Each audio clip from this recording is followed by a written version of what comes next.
বাংলাদেশ সাম্প্রদায়িকতার দেশ নয়, বাংলাদেশ ভালোবাসার দেশ, বাংলাদেশ বিভিন্ন গোলাপের সমন্বয়ের দেশ।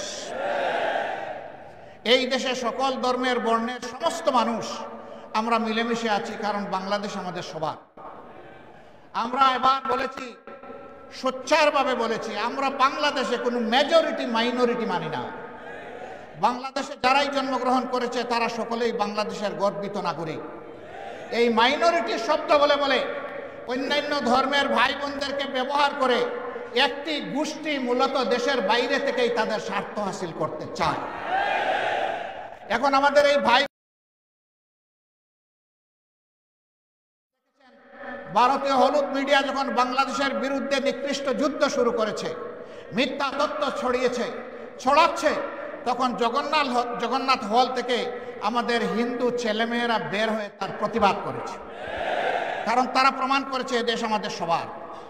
তোমরা যা বলো তা অসত্য, তা মিথ্যা। তোমরা আমাদেরকে ব্যবহার করে তোমাদের মতলব হাসিল করতে চাও, সেই সুযোগ আমরা তোমাদেরকে দেব না। কেন ভারত এটা করে আমাদের সাথে? আমরা তাদের কি ক্ষতিটা করেছি? ভারতের কোনো আভ্যন্তরীণ ব্যাপারে আমরা হস্তক্ষেপ করেছি?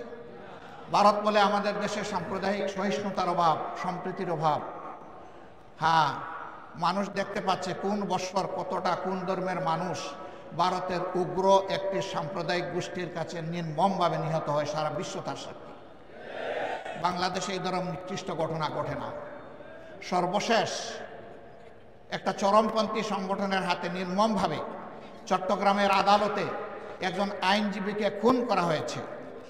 তারা চেয়েছিল এই খুনের মাধ্যমে একটা খুনের হুলি খেলতে। বাংলাদেশের মানুষ তাদের মুখে চুনকালি লেপে দিয়েছে। বাংলাদেশের মানুষ ধৈর্যের পরিচয়ে, সহিষ্ণুতার পরিচয় দিয়ে বলেছে এ খুনের সাথে যারা জড়িত তাদের বিচার হবে, কিন্তু তাই বলে নির্বিচারে আমরা সবার গায়ে হাত তুলতে চাই না। ভারত কি এমন একটা উদাহরণ দেখাতে পারবে? তাদের দেশের বুকে আছে। আপনারা দেখেছেন গতকাল বিভিন্ন ধর্মের যারা সম্মানিত ব্যক্তিবর্গ তাদেরকে নিয়ে প্রধান উপদেষ্টা একসাথে এক কাতারে দাঁড়িয়ে আওয়াজ তুলেছেন, এদেশ আমাদের সবার, আমরা এখানে কোনো সাম্প্রদায়িক বিভাজন চাই না। আমরা ধন্যবাদ জানাই আমাদের প্রধান উপদেষ্টাকে তার এই মহৎ উদ্যোগ নেওয়ার জন্য। উদ্যোগ নিয়েছেন, উদ্যোগ নিয়ে থেমে গেলে হবে না, এই যাত্রা আমাদের অব্যাহত রাখতে হবে।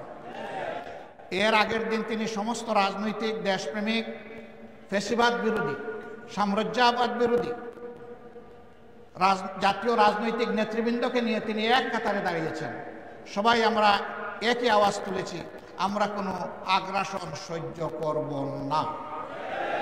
বাংলাদেশের 1 ইঞ্চি জমি আমরা কাউকে ছেড়ে দেব না। আমাদের জীবন দিব, তবুও বাংলাদেশের আধা ইঞ্চি জমি আমরা ছেড়ে দেব না। এটি আমাদের কমিটমেন্ট।